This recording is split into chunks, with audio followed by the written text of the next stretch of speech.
Looking to buy, sell, or invest along Florida's Emerald Coast? This is Beth Mulvey, owner at Beach House Sales and Development. Our boutique brokerage specializes in waterfront homes, luxury properties, condos, investment opportunities, and new developments throughout Panama City Beach, 30A, Bay County, and Walton County.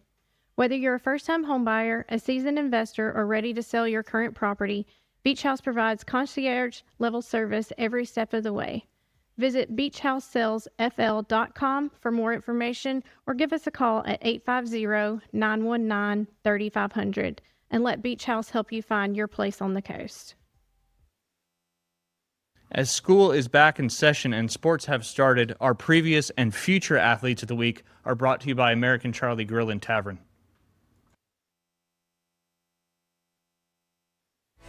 Before it was the beach, Panama City Beach was another small town. And that's the spirit at American Charlie, your neighborhood tavern at the beach. Familiar faces, smiles and hellos from the employees, a menu that steps it up, and daily specials. Locals who gather at happy hour or to watch the game with family and friends and leave with a see you soon. American Charlie, a neighborhood tavern with plenty of parking, located by Rocket Lanes and Firefly, in the shops at Edgewater.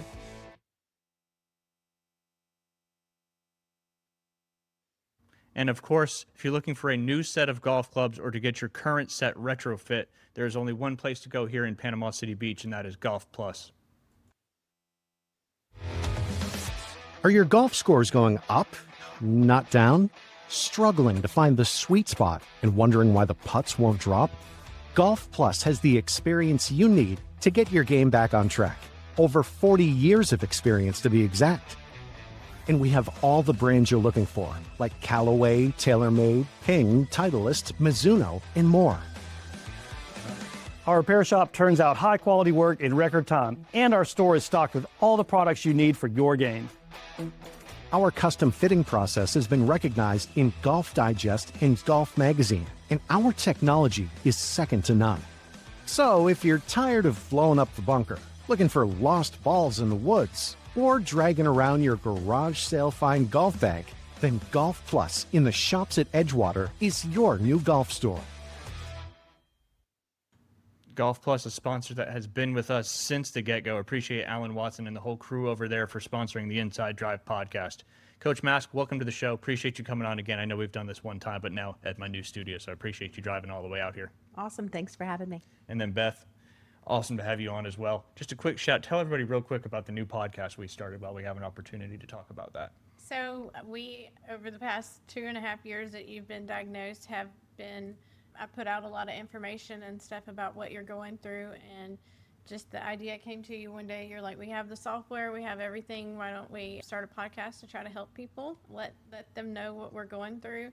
A lot of people are able to watch and see, and it helps them in different ways. I know one night after one of our first shows, I got like 21 messages in one night from people. So we think that if it helps anyone, then it's worth doing, and it's called The Fight We Didn't Choose.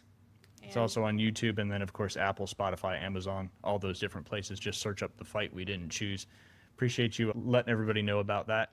All right, let's dive into our conversation today. As I already mentioned, the first half is going to be the advocate side of cancer.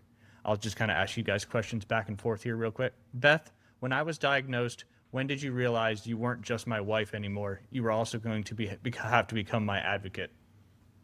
I think about this a lot, and there are people that don't have anyone, and I am just a person that has to be in control of everything. And so when you were diagnosed, even me. Yeah, I have to make sure that everything's being done correctly, and I follow up with everything with the doctors. I make the appointments. It's just who I am, and it's scary that there are a lot of people out there. I know I told you yesterday we were having to make a appointment for this GI doctor at Mayo, and if you don't have someone that's able to help you do this, what happens to the person? Did they get the right care? Do they know the right questions to ask? I know, especially with brain tumors, cancer issues, injuries, you're not always able to think of everything that you need to say, or when you're on the spot, you don't have that response. You may know exactly what you want to say, you just can't say it. Or so I knew there was no doubt I was gonna be on top of it. So you know that about me. Well, and certainly appreciate you being on top of it this whole time. Coach, what do you remember about the moment you learned your son had an oligodendroglioma? Yeah, wow. So I remember the exact moment. For him, there's, without getting into the weeds with it, but, there for a while, we had always been told it was, bruising in the brain, concussion, and that's a longer story. But, we knew he had, again, we were told it was bruising his brain from the time he was about 10 years old.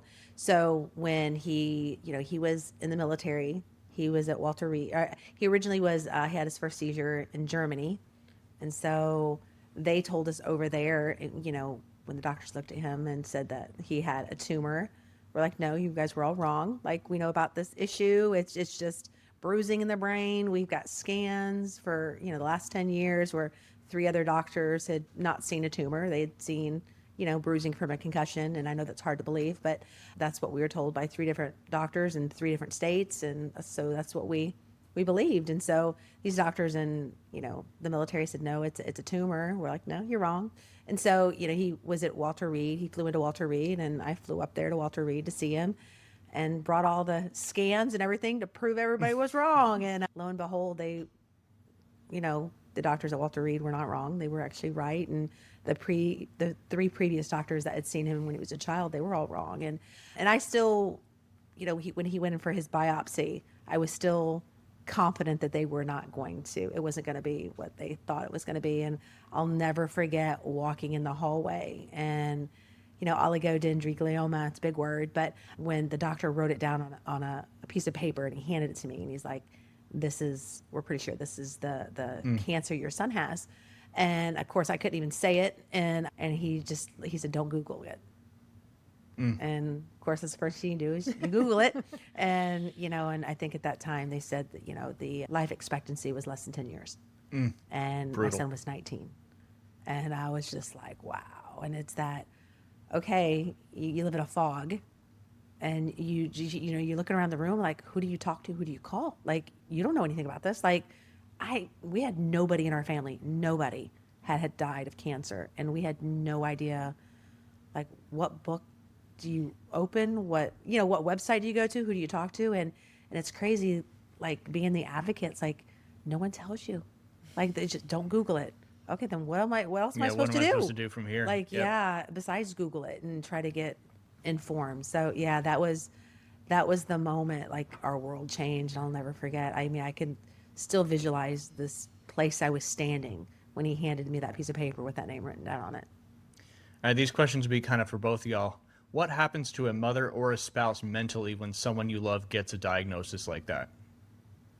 Whoever wants to go.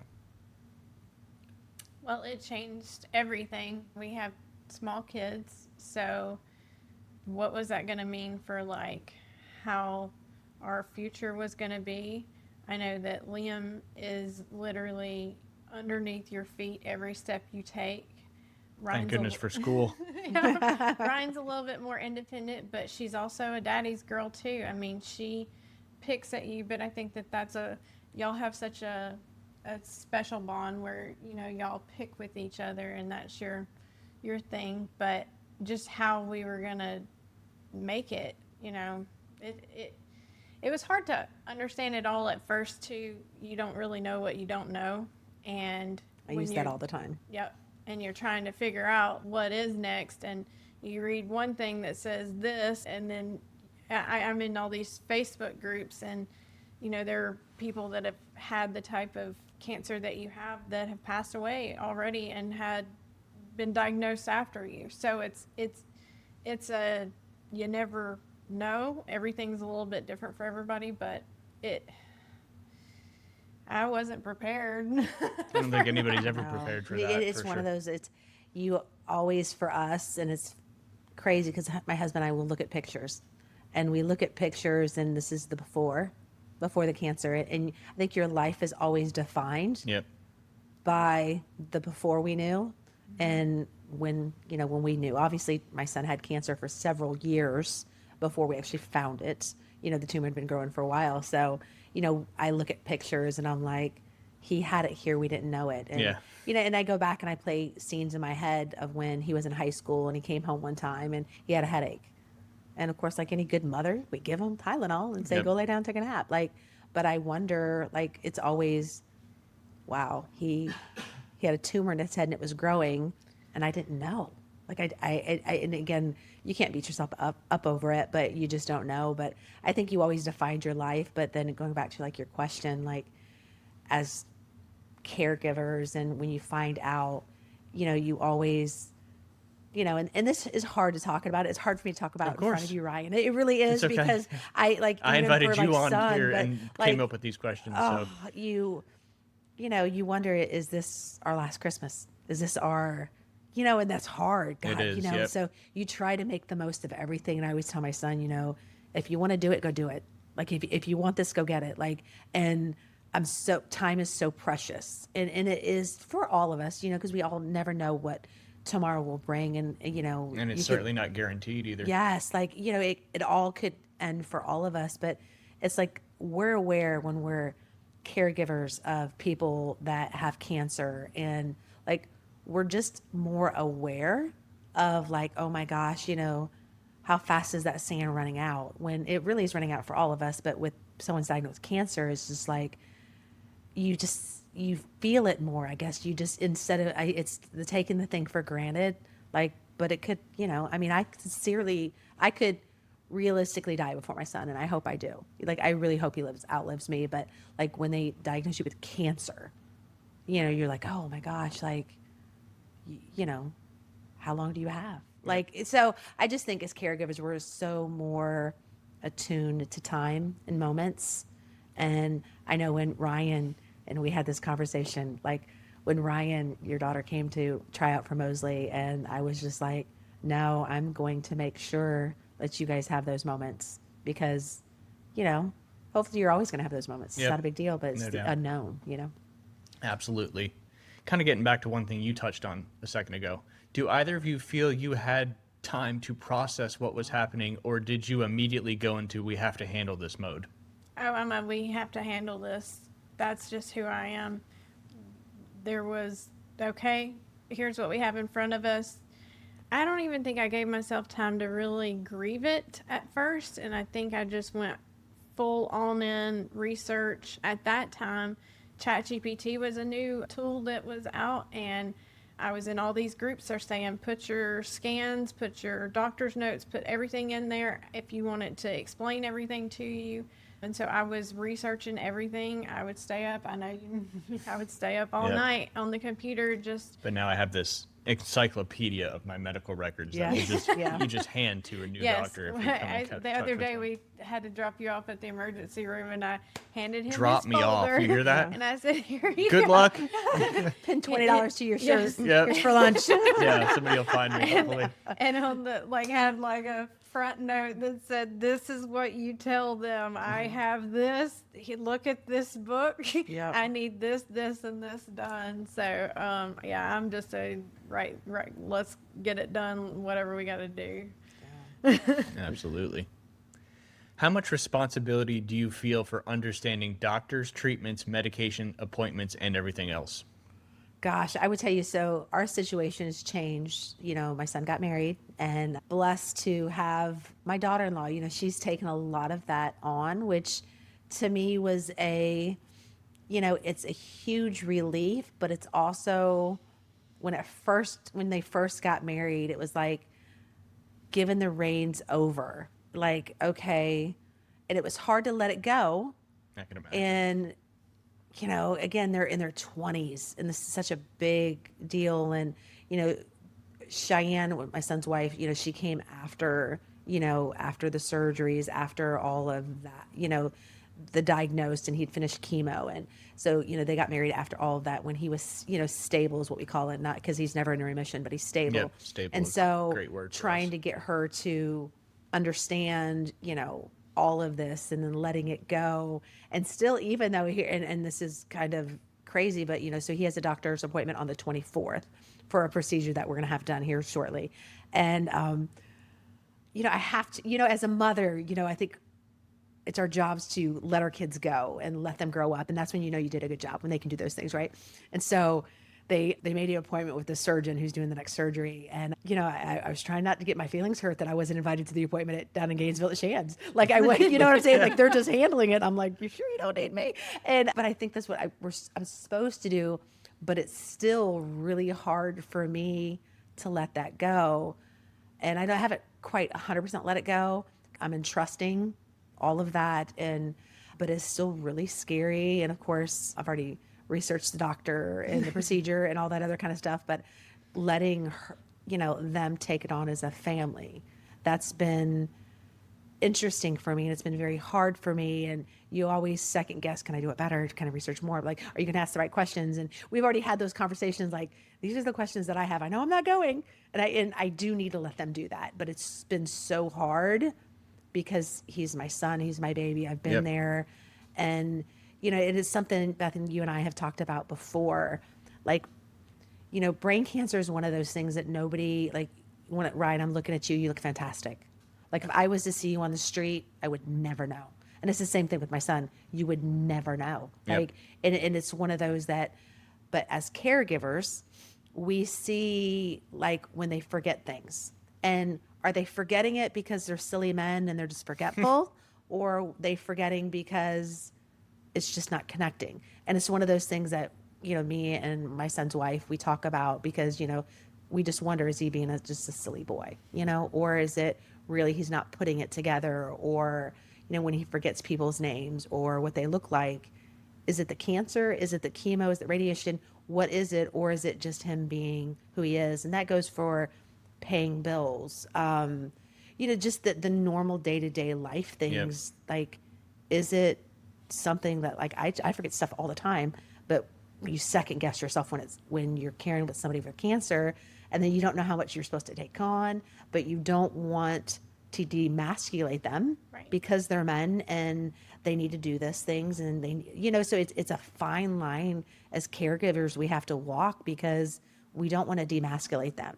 We want them to feel like they're valued and worthy, but then, it's the little things that sometimes get missed, that you're like, are they missed because they're just, men? Or are they missed because, they've had all this work done to their head, and it's just, it's kind of a consequence of the procedures, whatnot. So yeah, anyway. I always like to say, I forgot that because I have a huge hole in my right frontal lobe. I never use the men excuse. I always use because why not? It's there. So use it as an excuse. All right. Kind of like what you were saying, the part people don't see. Beth, everyone asks the patient, how are you doing? How often does somebody stop and ask, how are you doing? I think that because we are so vocal with our story, a lot more people ask me than probably the norm. You are very well known throughout the community and well respected. So people do ask me how I'm doing. There is a change of people when you are diagnosed. So there are people that will be, there. Yeah, you learn quickly who's really in your corner and who's not in your corner. Yeah, and a lot of times it'll be people that you might not expect that's going to be there. And then it's just, yes, people do ask me how I am. Do I always tell them, how I truly feel? Absolutely not. It's a scary road, and brain cancer is unpredictable. It controls everything you do all day long, your thoughts, your movements, your, ability to be a person. And I think that's one thing that gets kind of overlooked a lot of times, is not only that you've got brain cancer, but this also is your central control system for every single thing that you do every day. But going back to what you said, yes, people do check on me. I have had a great support system, and I can't complain about that at all. I think that, but now not everybody has that. I think that I hope that people do, if you are watching this and you know someone that is struggling with this or is the caregiver, that you do reach out to them. Just say, hey, is there something I can do? Just a quick thinking about you, praying for you, or any of those things, always beneficial. I know, just to even hear that somebody cares about you when, they don't have to say that to you. They don't have to I sometimes get the looks from people, and I think that maybe they don't know what to say to us. And Yeah, so the pity looks. Yeah. They're like, oh, yeah, those are always great, right? Yeah. It's not like you don't appreciate it, but like I used to remember my son, he's like, Mom, if one more person asks me how I'm doing, Oh yeah. like I like he hated that question, and I had to stop asking it because I'd be like, "How you doing? How you feeling?" And he'd be like, "Mom, stop asking." I got a hole in my head. I've got 52 staples, like holding it all together. Yeah. I'm not well. Yep. We You know, we stop went to asking. Tallahassee one you had I had a doctor's appointment in Tallahassee, and we went out to dinner, and we were sitting there, and like a lot of people in Bay County know who we are or whatever, so they'll come up and say, "How are you doing?" You know, they always ask, you know. Yeah. But we were in Tallahassee, and I was like, nobody knows. Isn't it nice? We're in our own little nobody Yeah. knows. Yeah. And yeah, it was nice to get away from but we do appreciate it. Of You know, course. it's But- crazy for us, like, because we're now 9 years in, and a lot of people have forgotten. Oh yeah. And they've forgotten because he's kind of been stable Yep. for a while. We haven't, God willing, we have not had a recurrence, which has been a Yep. blessing. And we all know what those scans are like every 6 months. Hold your breath. But so we haven't, you know, even though he's about to have another surgery, we haven't actually technically had the cancer grow. We've been able to kind of kick it back. But, you know, some people, they forget. And, you know, and I don't expect them to remember, you know, it's our day-to-day life that we deal with it, and they forget. But like in our situations, you know, we're not dealing so much with the act of cancer, but we are dealing with the side effects of the craniotomies, the surgeries, and, you know, the daily seizures that he has. And, you know, I think I mentioned when I got here, you know, we're 10 days out with no seizures, and that's a wonderful thing. But just like how your life changes on the day-to-day, I think that was a question. But like, just yesterday, you know, I was at practice and my phone kept going off, and I looked at it. It was my husband calling, and he knows I'm at practice, and he's like, "Well, we have a situation. I got to go pick up Dalton from work because our son doesn't drive anymore because of the seizures." And normally his wife takes him to and from work, and you know their air conditioning went out with the storm or whatever, and of course roads were shut down. And you know, my husband's calling me, "Can we get an air conditioning guy?" And it's all those things that, you know, on the day to day, like. And so my kids are looking at me, and all my, you know, the kids in the gym, they all know. And I just said, "Hey, family emergency." And I know they all went somewhere dark with it, but it was more of the day to day. Okay. Yeah, like life stuff. Like Dalton can't drive. He can't just run and go take himself home for work, you know, and now they have a baby. And so it's one of those, like, our whole lives change just because we have to have someone that can take Dalton to work, to pick Dalton up from work. If, you know, if they have an emergency, you know, necessarily we always got to be available and ready. And the life to life changes that, you know, people don't know that, and they don't know the sacrifices of someone has to go through with the doctor's appointments, the time off, all that kind of stuff. And they don't necessarily, I don't get it as much as we used to get it a lot in the beginning. You know, the first 4 or 5 years, it was like all the time people were reaching out. And now that it's been stable and he's been, you know, relatively good for a long time, like just, you know, I don't think a lot of people don't even know anymore. And maybe I need to do a better job advocating. Or people like being new in your life too, Yes. that don't even know Don't that know. you're going through that. I mean, there Yeah. could be new freshmen that have never even Oh. heard, doesn't know, you know, they're Yes. coming into they have no clue anything about you. And I think that's a big part of who you are as a person. You know, and it's crazy too when you think about, like, my son wants to be normal, and I'm sure Ryan, you want the normal life you used to have. Yep, for Like, sure. you know, you want it. And so I know my son desperately wants that. He desperately seeks the normal, just like not having to carry that weight of everything. So I try to be very conscious of how much I throw it out there, because he doesn't want to look like, he doesn't want the pity looks. He doesn't want people feeling sorry for him. Like, and so I try to be very conscientious of that as far as how much I throw it out there for him, because, you know, it is him and his wife's story now, where so much of it used to be like, even though it is mine, it's like, you know, he's in that hole, he's got a family now. And so trying to navigate that part of it, it's kind of been a new road for me. And it's, you know, it's relatively a new road. Like, it is their story now so much, even though I'm still involved, it's not so much on the day to day anymore. Like, you know, unless it's kind of the emergency type thing, but the worry, the heaviness, Never that's go day to away. day. Yeah. I still think Never about it goes every away. day. Yeah. Yeah. It's always there. There's not a damn thing you can do about it. Beth, hearing Coach Mask describe doing obviously everything for her son, obviously before, he got married, now kind of passing the torch, for lack of a better term, what feels familiar to you? So I will say, probably one of the first times I ever met you, Ryan was signed up for a volleyball camp, and we had to let you know that he was going to be going for another scan. We had probably just had some conversation through Facebook. Yeah. And so I think that, as soon as we saw each other, we hugged each other. Oh, we did. We were standing in the We foyer. knew. And like your son was having a scan that same day. Yeah, but they actually thought the cancer was back. It was they literally thought the cancer was back.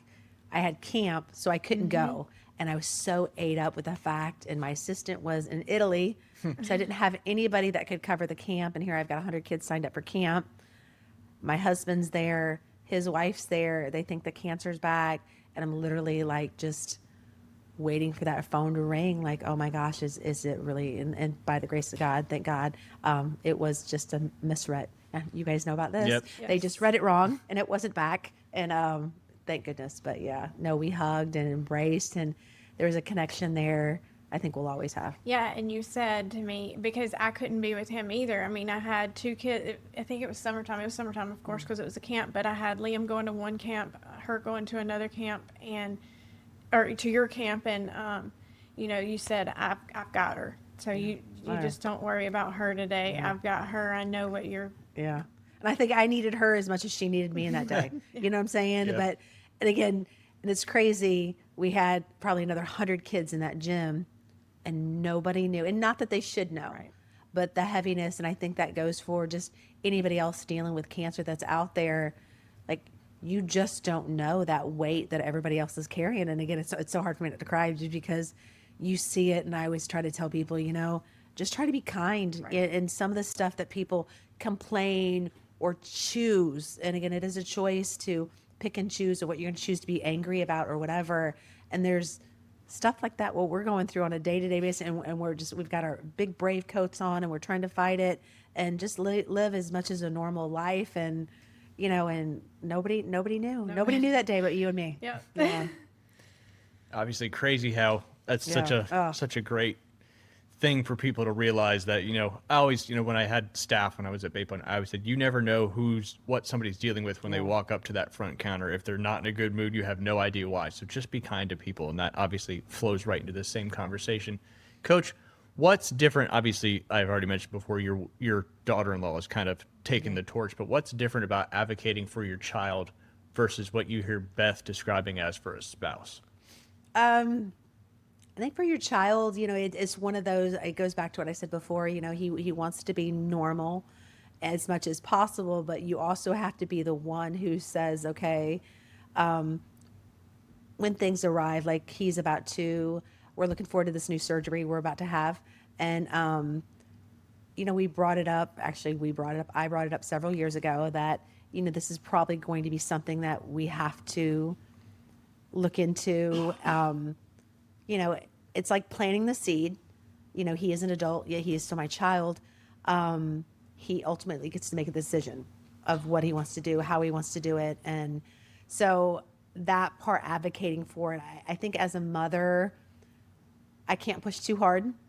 And I have to kind of throw this idea out there and be like, okay, what's this next step? Because we know, Beth, like I wish and I pray that, okay, we had cancer, it's treated, it's stable, we never have to think about it again. But unfortunately, with what we deal with, there's always going to be, what are we going to have to do next? And this is it's a lifelong diagnosis. It's not like you hear people who, and this is not to demean anybody with any type of cancer because it's all awful, but sometimes you hear somebody, they beat leukemia, they beat this, and not saying you and my son's not going to beat this, but it's always going to be there. And so we always have to be prepared for the next step. Like Dalton's cancer, it's got like a 95% recurrence rate.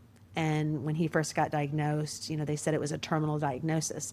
And I'm like, terminal when? And they're like, he could get several decades out of it. And I'm like, he's 19. So several, is that 2? Is that 3? Is that 4? Yep. Like, and the doctor was real honest. He said, you know, it's a slim chance that he will outlive you. And that was hard to hear. Yeah. And so it's okay. So I'm always thinking, what do we do next? You know, he's had really 9 great years. And I'm telling you, the 9 years that we've had, they have been fantastic years. And he, you know, he's gotten married. We have a grandbaby. He is a fantastic dad. And he's living all these great things. But I'm always thinking, okay, what's the next? Like, what's the next thing that we have to do? And I love the fact that he gets to have a family and he has a daughter and he's living his best life right now as his family. But as the mother, Yep. I'm always thinking, okay, you know, they're living this great life, but what if? Like, what if the next thing, like, what if we have an MRI that comes back and they say, okay, like, are we ready? Like, and what is, do we get a second, third, fourth diagnosis? Do we go to California? Do we go to Johns Hopkins? Like, you know, currently we go to Shands, but like, what do we do? So that's the part that's different. I'm always thinking, like, okay, are we ready for what comes next? Because I think in this situation, we always know more than likely there's going to be a next. When is it going to happen? What decisions do we make? Are we prepared? You know, so yeah. Yep, absolutely. Anything you want to add to that, Beth? I think she's spot on. Like with brain cancer, it never really goes away. And so you're always, you don't know when and you don't know what's going to be next. But so it's always in the back of your mind, like, what are we dealing with? What are we going to be up against next? And, you know, there's no timeline. There's no, well, when this happens, this is what's going to happen. You just kind of have to go with the punches. And that's really scary. But that's brain cancer. Yeah, it's certainly like we have a scan coming up on Saturday. So I'm like, we're trying to find out some information. We're actually going to do a perfusion. We like to do those every once in a while just to make sure that there's nothing that they can't see with and without contrast. But it's like now this Keytruda that I've been doing has created the colitis issue. So now I got to meet with the GI over there at Mayo to make sure that doesn't get any worse because that was not fun. And so I've since stopped Keytruda. And I'll have to pick up something again at some point. I just don't know what and when. So that kind of echoes your point there, that there's always the next step. You just don't know what that next step is until you take the first step and the next step, if that even makes sense. Just want to remind everybody watching on Facebook, if you share this live stream and then comment shared, you'll be entered to win a $100 Firefly gift card. Appreciate Dave Trepanier donating that for our 1-year anniversary show. Getting back to the questions.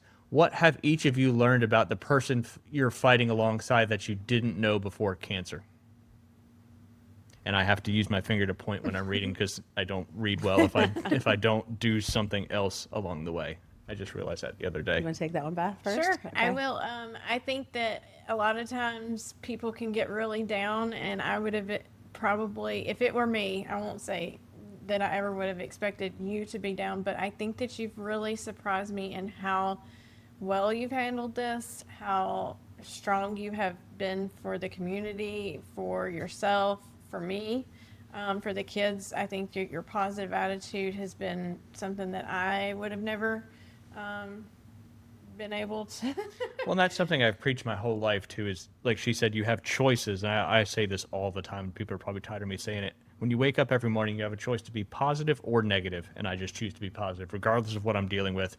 It's just because the power of positive thinking is a real thing. So I totally appreciate you saying that, Coach. Yeah, I would think like my son really surprised me. You know, when he got diagnosed, he was 19. So, and that was, oh gosh, that was tough because here he was 19. You know, he was 2 weeks away from going to Ranger school. He wanted to be an Army Ranger. You know, he's 6'5", 230 pounds. Best shape of his life. And again, we look at those pictures, you know, the before we knew and after we knew. And it was one of those, it's just like, holy smokes, like how he's going to take this. And I think there for a while in the beginning, I think with anybody, you know, he was depressed and we were depressed. My husband, you know, we had the biopsy and it took us 3 weeks to find out. And it was the longest 3 weeks of our life. Yep. Because it was the biopsy, and they thought it was going to be a week and a half, 2 weeks, and then they got the first stuff back, and they didn't tell us, and they said, no, we got to send it back off. We want to get more detailed kind of pathology to see really what it was. And long 3 weeks. And in that 3 weeks, it was hard waiting for it. And then when we got the news, we had to go through this part, and it took a while. We had to grieve the death of the life we thought he was going to have. Yep. And that was hard because, as a mother of a 19-year-old, he was in the military. He loved his country, and he still loves his country. But he wanted to fight. Like, that was his dream. He wanted to be an Army Ranger. He wanted to be overseas, and he wanted to fight, for America. And that was it. And when, he got discharged medically from the military and retired medically from the military, it was hard because he had to grieve that. And he went through depression. I think we all did. And then we grieved the life that we thought he was going to have, because we thought, oh gosh, he's going to do this and, married, have a bunch of kids, and this was going to be his life, and he was going to be this big, strong man. And he wanted to go into the profession my husband has after the military. And obviously all of that was taken from him. Yep. And you guys know how that feels. And you feel like you're robbed. And at being 19 years old, you're robbed of the life that you dreamt for yourself. And you're like, okay, what does this new life look like? And I think on the last show we talked about a year ago, we were really nervous about my son having children.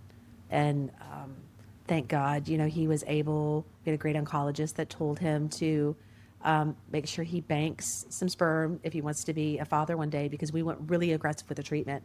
And with the chemo, the radiation, it was really aggressive because we wanted longevity. We wanted life for our son.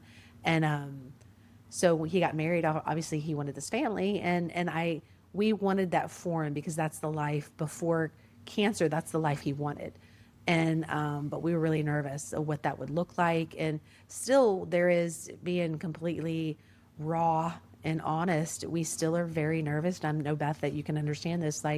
So he is now a father to our granddaughter, Monroe, who's 6 months old. Shout out to Monroe. And anyway, who is literally our world. We love her and are so blessed to have her. But, it does make us very, very nervous. What does this look like? What does it look like when, Monroe starts kindergarten? They serve you with these terminal papers and say, this, you're not going to survive this at some point. And you're like, okay, but what does that mean for now my son's daughter, and his wife? And it's one of those, we want to forget, we have to deal with that. And we want to live just this normal life, but we also, it's always there. And so we're always thinking about it. And, so that's the hard part, grieving the life that you really wanted and you still want, for your family and for my son and his family. I still want that life for them, but where does that reality and that want kind of meet? Yeah, I mean, it's that always there thing is just one of the hardest parts, because I do forget sometimes, but then there's always things in life that remind you. You're watching TV, there's a cancer diagnosis in the show, there's a Keytruda commercial that pops up every 2 seconds and reminds you of the, St. Jude, yeah. You're not ever going to get away with it, and sometimes you forget. And I feel like, I don't want to say I've completely forgotten, but I feel okay. I'm stable right now, but it can change at any moment. So that's just what makes it so tough. But I try to just forget and do as much normal as possible for whatever that means. I think though that you have skin anxiety a lot. Yeah, I'm very anxious about this one coming up. Yeah. Yep. I don't know why. I'm just anxious about it. More so than usual, and I have no idea why. But a couple more questions before we take a break. What would each of you tell someone who found out today that their spouse, child, or immediate family member has brain cancer? I would say breathe. It's literally like you get hit by a truck. And I remember where I was sitting, everything, when they were like, no, they're saying, it's brain cancer, it's brain tumor. And I would just say breathe. I know you feel like the world's, caving in on you. Just take a minute for yourself and just kind of realize there's other people out there. Like you mentioned, the social media aspect. There's people out there. I remember calling a guy in California. I'll never forget. His name's Brock Green, and he has 2 sons that have the same diagnosis as our son does. And it's honestly, it's crazy that he has 2 sons that got the same brain cancer diagnosis. But I remember him literally talking to me about 10 o'clock at night. And we talked for probably 2 hours, and just knowing that, and that's what he told me. That was his advice. He said, just breathe. I know you're overwhelming. You think the world's caving in on you. He said, just take a minute and you're going to be okay. But go ahead, Beth. Yeah. I think for me, it's to rely on the people that say, hey, what can we do to help you? I've always been a no, I can do it myself. We've got this. I don't need help. But if somebody offers help in any way, a dinner one night, we're big on like, no, we got it. We're good. But honestly, those small things do help you. So, and when people offer, accept their help. Also, you don't have to go with your first opinion. So if somebody tells you it's this, go make sure that that's what it is. Make sure that you're doing all the things that you can do for it, because I know Panama City doesn't have the resources. Thank you. So I don't say anything bad. Yeah. So get outside of that box and go see some specialists and do homework, because it's not just cut and dry. You've got this and this is what's going to happen. You literally have to be your best advocate. And don't you feel like sometimes it's almost they're a chemistry experiment? I know, like for my son, yes. like, he's had to change medicine several times, because this has been working and this is not working. And then we think about, are you eating too much dairy? Are you know what I'm saying? Like, we feel like they're literally a petri dish. Yep. As far as like, is this working? What did you do different? Like, for him, it's more of the seizures that are happening that we're like, okay, what's different today? Did you have stress? Did you not have stress? Did you remember? Did you take your pills 2 hours late? Did you, and so that way, I think, to making sure you journal, you really pay attention to all those little things, like, because I think once we start ingesting this medicine and you're taking all these different things, eventually, you build up a tolerance. So we've had to change several times, but you also need to keep a kind of a log of what's going on. And again, shout out to my daughter-in-law. She was fantastic. She would literally log everything. He took his medicine this time. This is what he ate, blah, blah, blah, blah. And so it really did help there for a while, like what is working, what's not working.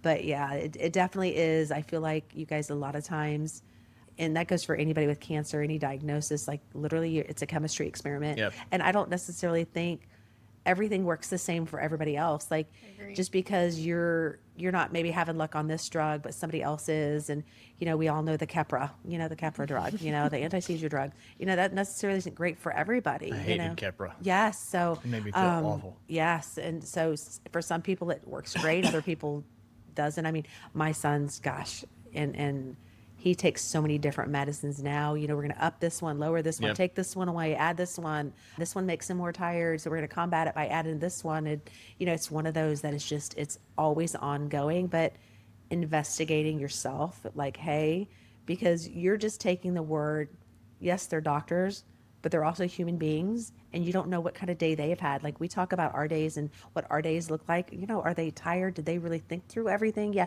Yes, this is their job, but doctors miss things too. And, sometimes coming in with a suggestion to a doctor is not a bad thing. Yeah. Say, hey, doc, I looked into this, but what do you think about this?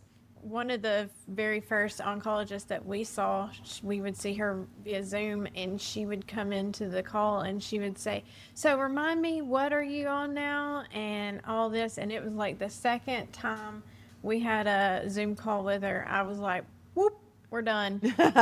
Like, if I'm telling you what all we got going on and you have no clue what he's taking, whatever, like, nope. Nope. And she was fired. Yeah, we didn't last long with Georgia cancer specialists. Yeah. Not to call them by name, but I didn't use the doctor's name, so we're good. We are good. Anything else y'all want to bring up before we take a quick break? Covered it. You have any questions that you wanted to do? This is for volleyball. Second. Okay. Oh, Perfect. goodness. Awesome. All right. Well, we'll go ahead and take a quick break. When we get back, obviously our 90th episode, 1 year anniversary, hanging out with Coach Mask from Mosley's Varsity Volleyball team. And then, of course, my wife, Beth Moley, owner, Beach House Sales and Development. We're going to hear from our friends over there at the Back Nine. I am Scott Pullen, one of the owners of the Back Nine Panama City Beach. This is a 24/7 indoor golf simulator business. We have 3 bays, 2 are more open, and then one's kind of more semi-private. So I believe what's special about the back 9 is not only our software and equipment that we use, which is full swing, but also there's plenty of space for righties, lefties, tall, short, any size person to come and swing and not feel like you're just in a tight space or going to hit a wall or hit the ceiling or anything like that. Also, you actually get a video feedback of your interaction with the club face and the ball. It's extremely important when you're learning how to play, but also trying to dial in your clubs and get better at the game of golf. So we have about 70 different courses that you can play, from Pebble Beach, TPC Sawgrass, St. Andrews, a whole bunch of different courses. But there's also games that you can play, like tic-tac-toe and Connect 4 and skee ball and darts and all these that work on your game, but at the same time, they're still fun for all ages. I think you should visit the back 9 Panama City Beach because you're gonna have a fun time regardless of if you are an avid golfer or brand new to it, and it's 24/7. So if you're interested in coming to the back 9, you can go to our website, back9golf.com, and book a tee time. You can also book a free demo. And we also have memberships available monthly and for the year. Our bays booked by the hour, and then also we have club rentals as well if you don't have your own clubs. Come visit us at the back 9 Panama City Beach, where golf never sleeps. And welcome back to episode 90, our 1-year anniversary of the Inside Drive podcast. Obviously, the first part of our show today was talking about advocacy for immediate family members that are dealing with brain cancer. Now we're going to make this pivot to, we first talked to the mom Coach Mask. Now I want to talk to the volleyball Coach Mask. Coach? Let's go. Yeah, a little pivot in energy here. Yeah, right. It's a totally different shift. It is. Like, couldn't It be is. more 180. Absolutely. Absolutely. So looking at this year's team, when you walked into the gym for the first practices of the season, what did you immediately like about this group? You know, I did. This group is special to me. They really are. I think every year is special. Every group's special. But, you know, last year was a hard year for me. There was a lot of behind the scenes kind of stuff that happened, a lot of noise that this group, you know, last year I almost retired. And a lot of people don't know that. Last year was almost it for me because it was such a tough year. You know, I suffered a pretty nasty concussion that put me in the hospital. And, you know, it took me 2.5 months to kind of really, truly recover from that. And crazy, we were talking about the earlier part of the podcast, but you know, I suffered the traumatic brain injury, and I hit it really well, but not remembering things. And again, I know I'm regressing here based on our conversation earlier, but you know, my daughter came home in August, about a month after my concussion, and I had no memory of it. Like, she came home for the whole weekend, and I asked my husband like 3 weeks later when my daughter was going to come home, and he's like, she was home 2 weeks ago. And I had no memory of it. And because I had taken the blow to the head and it put me in the hospital. But so that was really hard last year because I went through all of that, and I kind of had to take a back seat to someone, you know, my assistants coaching the team. And I think that was hard on the team in general because they were listening to so many different voices. And for years at Mosley, you know, it's been my voice. I've been the head. And then when I kind of had to take a back seat to kind of let them run the program, that was hard. So I think everybody felt that last year on the varsity team, and we didn't feel like it was a really successful season from what we're known for. That coming into this year, those girls promised me, they were like, Coach, if you'll come back, because they knew how it was struggling, it was tough. If you'll come back, we promise you, we'll give you our best. And I said, well, if you promise to give me your best, I'll give you my best. And so that was kind of the running joke all summer. When they were, you know, we worked out with the SWAT team. We ran these heavy bleachers, and I'm sure you guys know all about bleacher day. And they were literally, you know, throwing up. And I said, I promise you I'd give you my best if I came back. And so I would tell you that was kind of been our thing this year. If you come and give me your best, I will give you my best. And so that's kind of been our anthem this summer. Kind of in that same topic, what's the identity you want this year's Mosley team to develop? You know, we talk about standards. You know, what's our standard going to be? What we are going to allow to happen in the gym. And one of the big things for us is we always talk about volleyball as a roller coaster. You use your highs, your lows, trying to flatline it to where, you know, we stay calm, control, and we just play through the game. That has been kind of the focus of this year, just trying to avoid those lows and just go after those highs and kind of live in that moment. And, they had a great game, on Tuesday night. And I told them, I said, well, now that I know you can play like that, that's the new standard. Yep. And that's how we will always play. And so that's kind of, knowing that's what we want. But, we had kind of a little bit of an issue this summer as far as, playing our game, because we're a very talented program, a very talented team. And I'm talking from the freshman all the way to the senior. We have a lot of talented kids that, going for, without being sounding morbid, but going for that kill, that attack, like, not just playing with the team, playing at their level, but literally we talk about, just putting on the pressure, foot on the gas. Yeah, and never letting it up. Yes. And, and it's, that is kind of what we want to be known for this year. And I really felt like we kind of came through with it on Tuesday night against our game against Arnold. It was interesting, like the JV, I was a little nervous there that first set, but one of my sophomores looked at me. She said, Coach, remember we did this last year. We lost the first set, but we took the next two.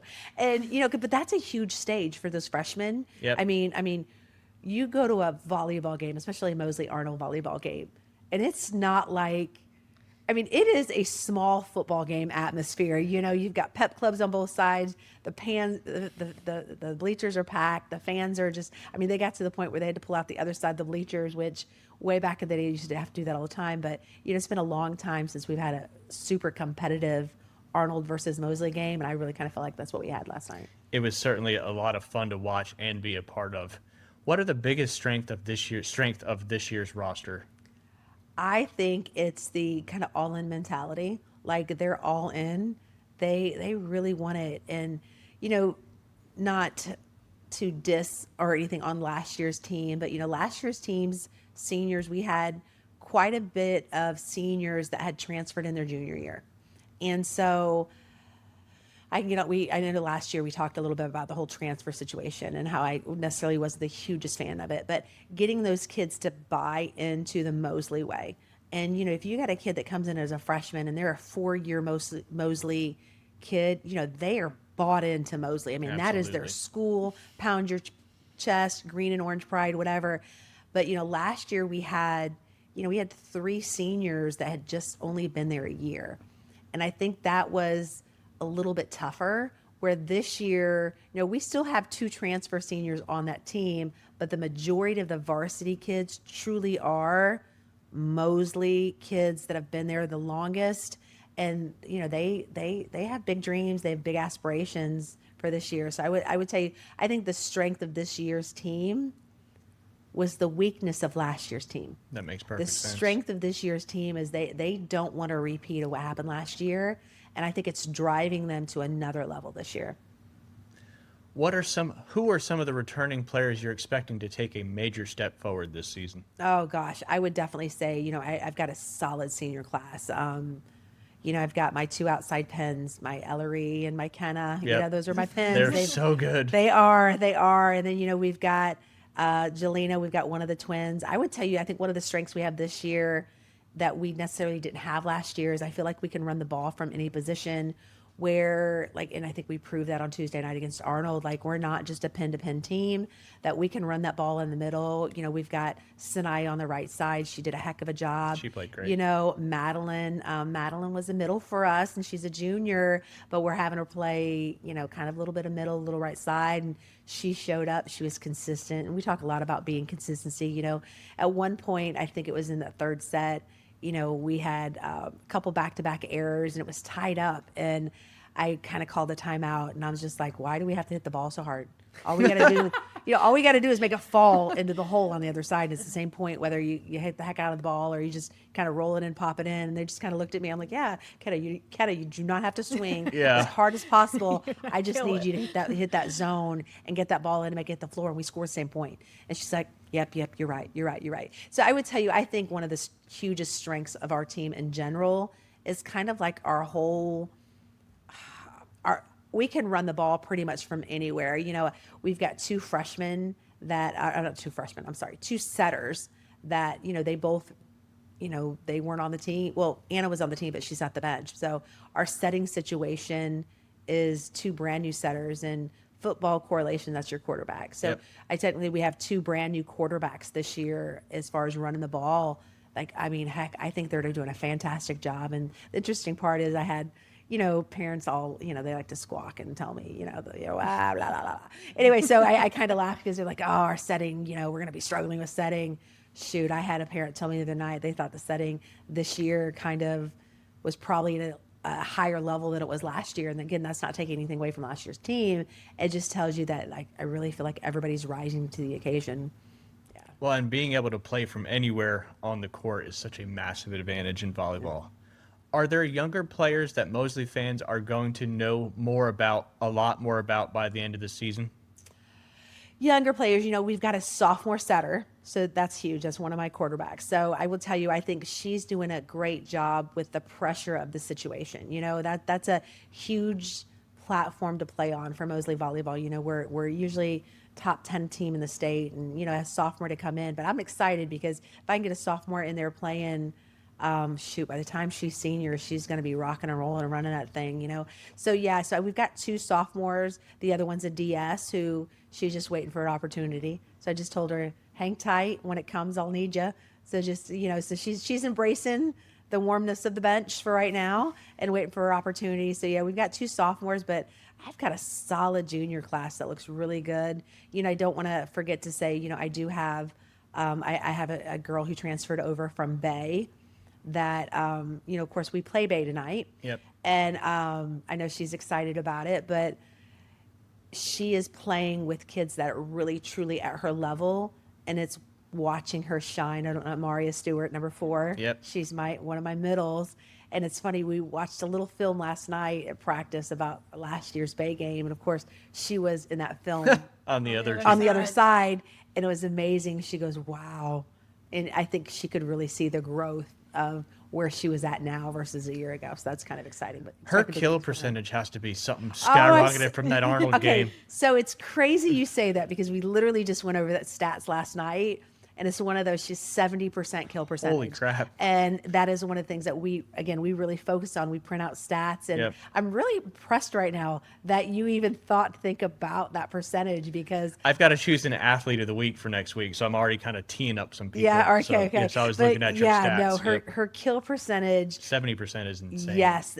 Both middles were right there. Like their percentage, like get the balls in the middle, but to get the ball to the middle, you got to have a perfect pass. So that means the back row's got to really be doing their job. So shout out to my back row from Tuesday night because they were passing the heck out of the ball to be able to run that middle to get that 70%.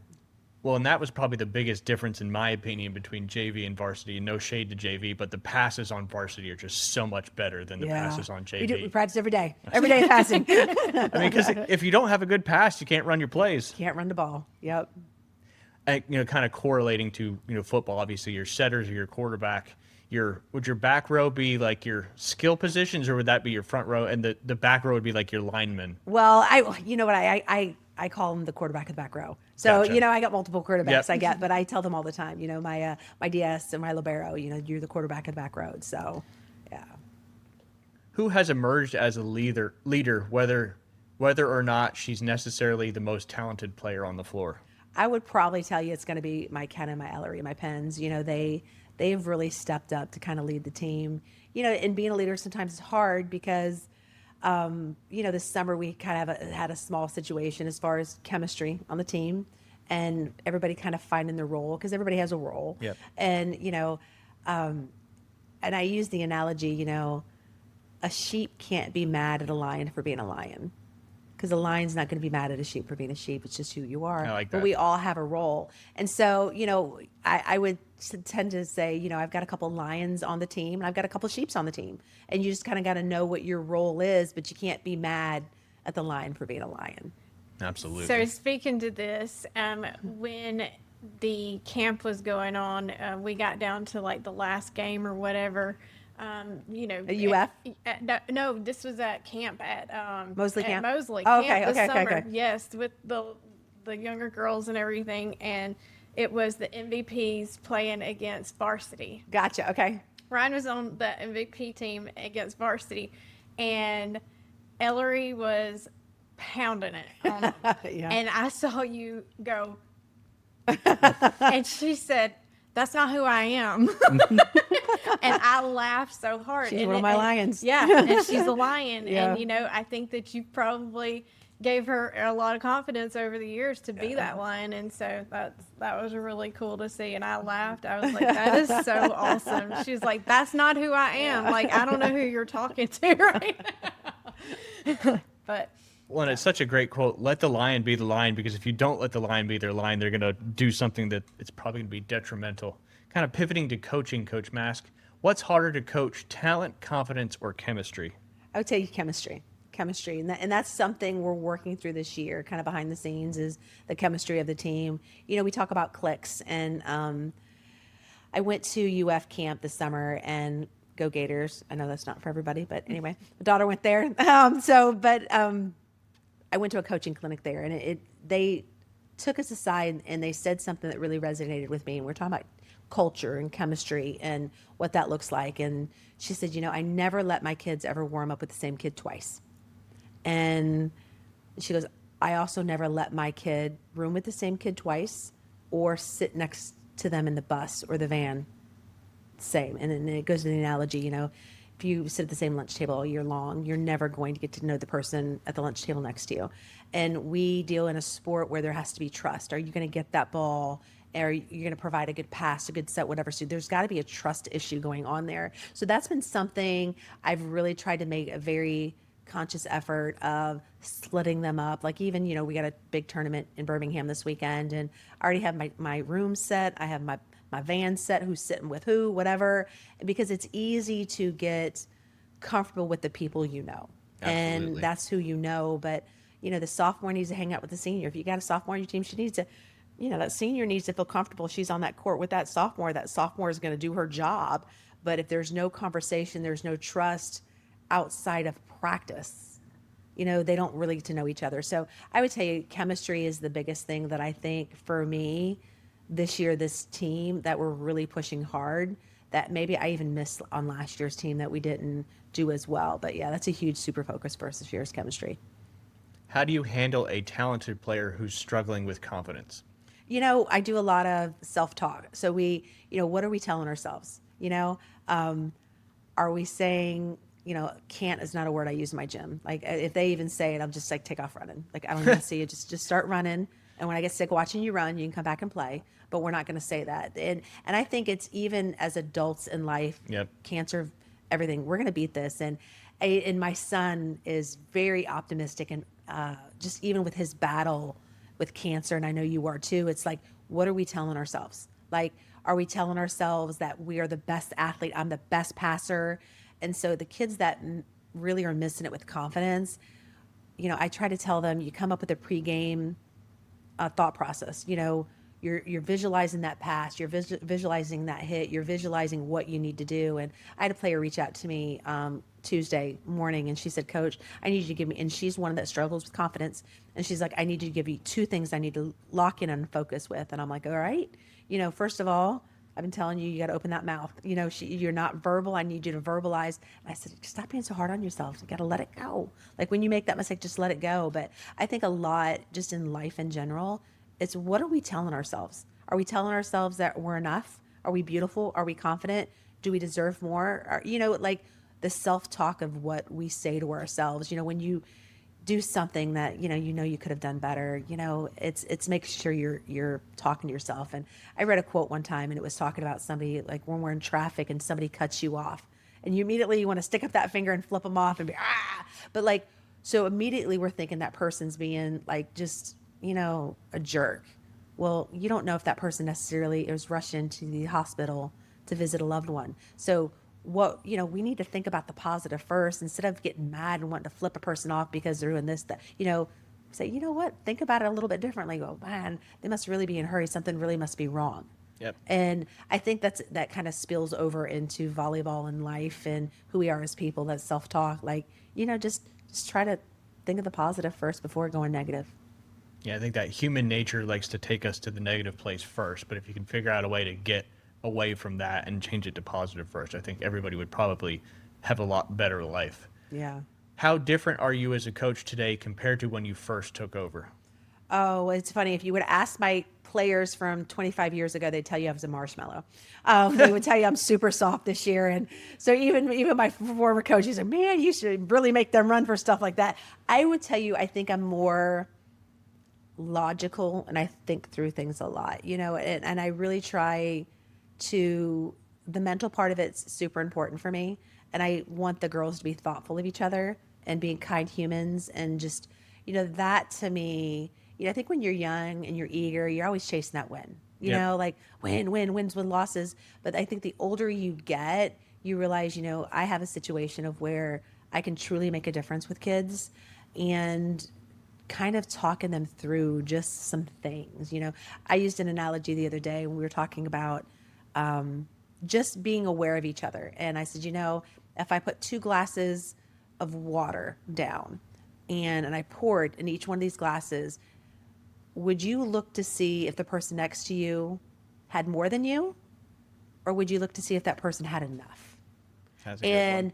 So it's things like that. Like I think as a coach, I really want the girls just to be aware of people and situations. And I don't know if it has to do with what we went through with my son and cancer and trying to really be thoughtful towards everybody and be kind human beings. But I do think, the world really needs better people and better humans. And so I feel like as a coach, I still am uber competitive. And I think I proved that on Tuesday night because I was like, I'm not going to lose that game.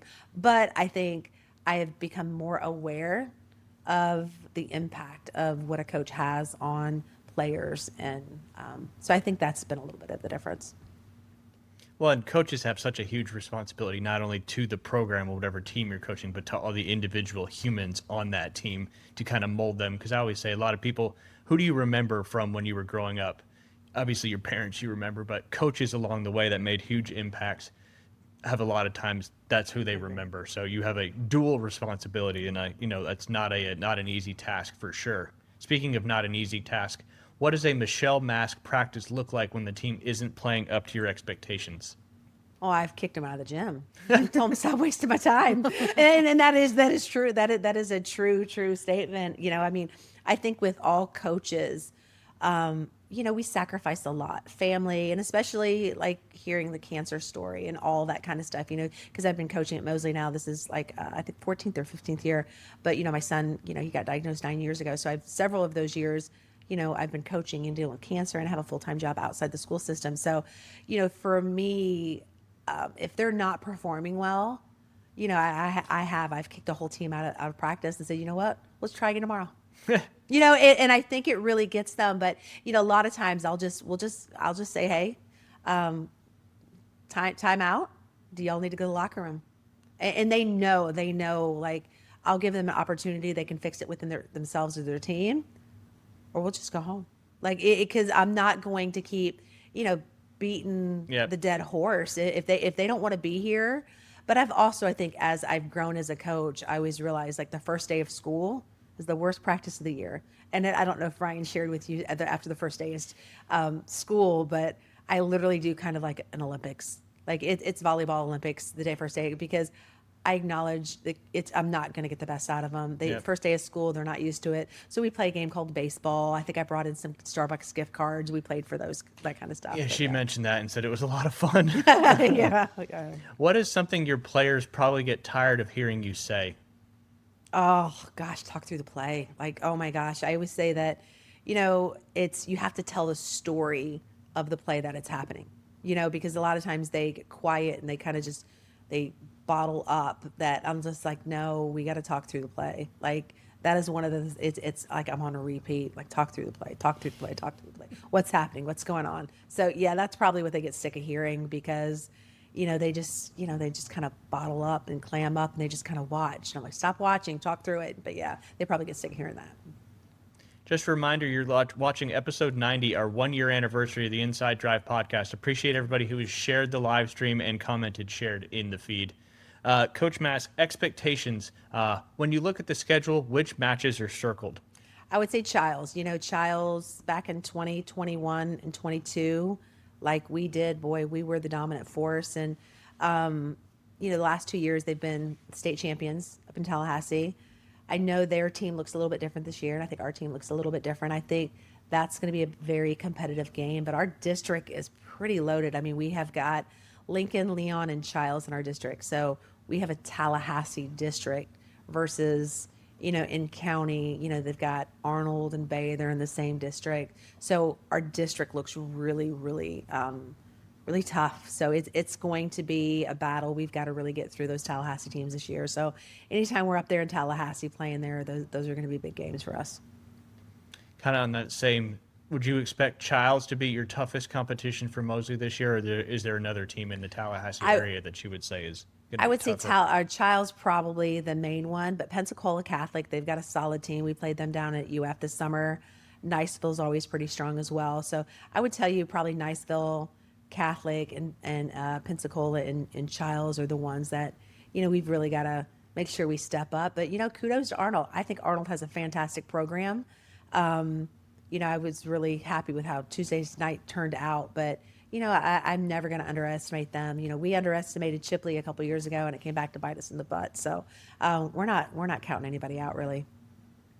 What has to happen for you to look back after the season and say this was a successful year? What has got to happen? That's a good question. I could obviously, winning it all. Going to state, that's probably the answer everybody expects me to say. But I think at the end of the season, if we can all, and it sounds cheesy, I know it's going to sound cheesy when I say it, but if we can all look back and really be like, you know what, this was fun. And I always use the analogy, like the year my daughter graduated in 2018, I couldn't tell you what her win-loss record was. I have no idea. We did make it to the Elite Eight. It was on paper, very successful season. But I remember how those kids made me feel and the kids that were on that team. And I just remember the love and joy we had for each other. So for me, obviously, winning state, gosh, that would be the ultimate. Yep. And I think, honestly, if these kids keep playing and growing at the level that we showed on Tuesday, they absolutely have a shot. But, to define it as a successful season, I think if we could all just turn around and look at each other and then be like, you know what, that was fun. And at the banquet, you just look at each other and be sad it's over. Yep. Be happy it happened, but be sad it's over. I always think that's the most successful season, that when they're sad it's over. What do you want people to know about this group before they come watch a Mosley volleyball game this season? This group, I'm telling you, piss and vinegar. That's all. I mean, they are full of it, man, and they are hungry and they want it. They do. I think they really want to show everybody that last year wasn't the greatest year, even though technically was a winning season. It wasn't the best Mosley year, and I feel like this group really feels like they've got something to prove. Awesome. Beth, you got some questions for Coach before we get close to getting out of here? Not really questions. I just wanted to state these things. There are a lot of things that we, of course, love and admire about you and your program, but two major things that I would like to acknowledge personally to you would be, number one, you say what you mean, and you mean what you say. It may not always be what maybe someone wants to hear, but there's never a question of where you stand, and I think that is something that I personally am very thankful that our daughter is being taught, coached, and grown up by somebody that has that mentality. And number two, in our first family gathering meeting with the parents and everything, you said something that absolutely gave me chills, and I wanted to just let you know that. At that moment, I knew we were at the right place. You said, I'm not just coaching teenagers, I'm raising women, and I'm raising strong, respectful, hardworking women who will go out into this world and will become doctors, lawyers, pharmacists, or whatever it may be, but I'm raising women. And it still gives me chills. Kind of tears me up a little bit, but it's true. Yeah, it is true. And that's a testament to you as a coach, a person, and one of the reasons that we are so glad to be a part of Mosley. And I know that that's probably why you do have, 100 kids at your camps, your tryouts, everything like that. So that's just what I wanted you to know, and how we feel about you, and how appreciative we are that you are helping raise our woman. Yeah. Well, I will tell you, you don't know, we haven't had this conversation, but this week, you don't know how much that means to me. because I'm necessarily not everybody's cup of tea. And I do sometimes say things that people take out of context. And I think sometimes people see what they want to see and they believe what they want to believe. And sometimes they don't give people the benefit of the doubt. And, I got caught up in a situation just recently. And so hearing that means more to me this week than you know. So thank you for that. Kind of our final question here before we talk about some of the high school games coming up tonight and tomorrow night. You've talked about being a coach and you've talked about being a mom fighting alongside your son. Has what you've gone through with him changed the way you coach these girls? Yes. Yeah. I would tell you, I think I'm more empathetic, and I see people more instead of just athletes and wins and losses. I see people, and that's changed me a lot. And I really try to be more kind, and I feel like being good humans to just other humans is probably really, I love to win and lose. I love to win and hate to lose. But I do think being good humans, that is probably like the biggest thing that I have, that has changed me. Good stuff there. Obviously, sometimes positive things can come out of terrible situations. Just some games coming up tonight. We got a few more volleyball games as the first week is officially underway. Arnold will travel to Freeport. Freeport is 1-0. Arnold obviously is 0-1. Trying to get their first win this evening. I believe that game is at 6 p.m. JV's usually at 5, Varsity's at 6, but that is up in Freeport. Do you know if that really tall basketball girl plays on their volleyball team? I don't know. I forget her name, but she's like 7'3". Yeah, she's huge. Yep. I don't think, that's a great question. I probably should know that, but I don't play Freeport, so I haven't scouted them. But I did hear they have Freeport's got a tremendous outside. Gotcha. That's pretty good. So it could end up being a pretty good matchup there in Freeport. And then obviously we've talked about it already. Bay, who is 2-0, who's beat Port St. Joe and Rutherford, comes over to the Mosley gym this evening. JV at 5, obviously Varsity at 6 p.m. Tell everybody why they should come out and watch a Mosley volleyball game. Oh, it's going to be, the atmosphere is electric. Second to none. It really is. It is. I'm telling you, I've got the best players, but I've also got the best parents and best fans. The community that comes out to support these kids, it's incredible. And I would tell you, these kids love looking in the stands and seeing parents, neighbors, teachers out there supporting them. It's wonderful. So they've worked really hard all summer for this moment. So, yep, come out, support them. And that goes for every sport. Get out and watch these kids play. They're amazing student athletes, and nothing means more to them than seeing, like you said, people in the stands packed out. You've also got Mariana traveling down to Bozeman. Both teams have not got a win yet. Obviously, one of those teams will put a win on their win column after tonight. That's again at 6 p.m. And then North Bay Haven travels up to Bluntstown. Bluntstown's 1-0. North Bay Haven dropped their first game or match. I think it's a match. And then on Rutherford and Weewa, neither one of those teams have won yet. Obviously, Rutherford is traveling to Weewa, and one of those teams will get a win in the win column. And then one thing I wanted to mention also, big Mosley game coming up tonight. You've got Choctaw, one of the big powerhouses here in the Florida Panhandle, coming over to Tommy Oliver Stadium to take on another one of the powerhouses in football. It's just like all the Mosley sports, the pregame production is just on a different level when it comes to football, volleyball, basketball, whatever it's like it may being be. at college. Yeah. And then real quick, tomorrow, just want to mention the games that are getting underway, really week 1 of the Florida high school football season. Union County traveling to Rutherford. That is at Tommy Oliver Stadium at 7 p.m. And I know they're doing some kind of jersey ceremony for a former Rutherford alumni who played in the NFL. Gulf Breeze traveling to South Walton. Bay's making up the trip 2:31 to get up there to Dothan to take on Dothan High. And then I know you got a couple other games in the area, but get out there, like I said, and watch some of these high school football kids, high school volleyball players, whatever it may be. Coach Mask, I appreciate you coming on. Good luck Enjoyed tonight. We see we'll look forward to seeing that game. Beth, appreciate you coming on. I know some of these topics aren't exactly the easiest things to talk about, but really like to be kind of very real here on the Inside Drive podcast. Don't forget, too, if you watched it live and shared it, and you put your comment in there, you will be entered to win a $100 gift card to Firefly. I want to give Firefly a shout-out for doing that for us.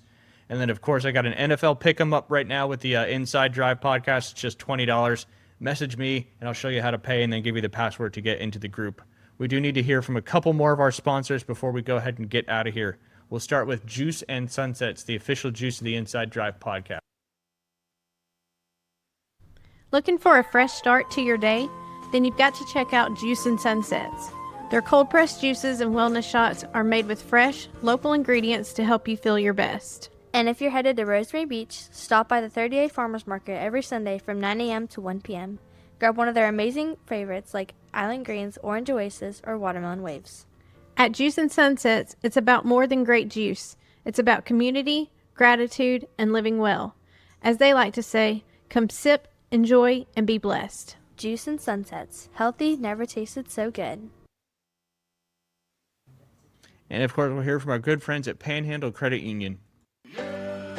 People are who build community. The self-starters, the friendly neighbors, the ambitious workers. And that's exactly who our members are. We're PCU. And with us, banking is made better. So whether you need a rewards checking account, financial products that assist with travel, easy business loans, or affordable auto loans, come see us so we can build the community together. Panhandle Credit Union. Banking made better.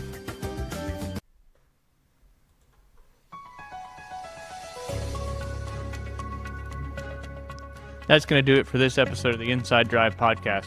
Thanks for listening, and thank you to our incredible sponsors: Beach House Sales Development, Juice and Sunsets, American Charlie Grill and Tavern, Golf Plus, the Back 9 PCB, Panhandle Credit Union, and CK Secrets and Condom Knowledge. Be sure to follow, subscribe, and leave us a review on YouTube, Facebook, Instagram, TikTok, Apple Podcasts, Spotify, iHeartRadio, Amazon Music, Audible, or wherever you get your podcast from.